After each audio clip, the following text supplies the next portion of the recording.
Assalamualaikum warahmatullahi wabarakatuh. Let me introduce myself. My name is Najwa Shilaulia, and my student ID number is 44432301116.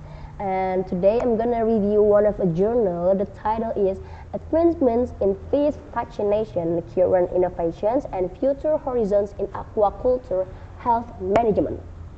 Okay, so this article by Garima and Banikalyan dives into how fish vaccination is evolving and what the future might look like.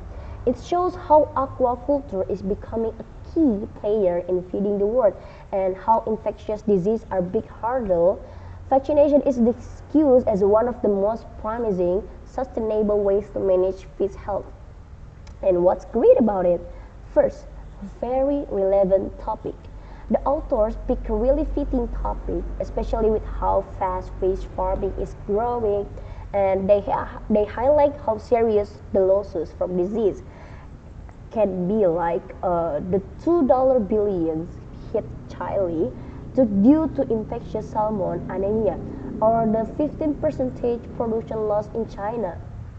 And second, covers a wide range of disease. The article goes deep into common diseases that hurt the industry, whether they come from bacteria, viruses, or parasites. Diseases like Edwards-Sillosis, Motyl septicemia, tilapia lake virus, infectious salmon anemia, fibrosis, and white spot disease all get covered. And third, scientific but easy to follow. They explain the fish immune system pretty clearly, how it works naturally, innate immunity, and how it builds memory like adaptive immunity. The different vaccine types like leaf, DNA, RNA, subunit, recombinant are also explained in a way that makes sense even if you're not hardcore scientists. And fourth, cool new tech. There's a lot of innovation mentioned, like using cytokines as adjuvants and gene-based strategies and developing oral or mRNA vaccines. And the goal is to reduce the need for antibiotics and make vaccines more effective and easier to use. And fifth, real-life challenges. It's not all theory. They also talk about the day-to-day issues, like how stressful vaccine delivery can be for fish, and how oral vaccines sometimes don't work well because of digestion, and how water can damage the vaccine. They point out that most vaccines are still given by injection, but there's potential in less invasive methods. And what could be improved? First, needs more critical thinking. While the article does a great job summarizing what's out there, it could be go a bit deeper into what's holding back some of the newer vaccines from being used in real life farming, especially in places that don't have a lot of resources. And second, to focus on big countries. Most examples come from places like China and Chile, which makes sense, but it would be nice to hear more about smaller or developing aquaculture countries too.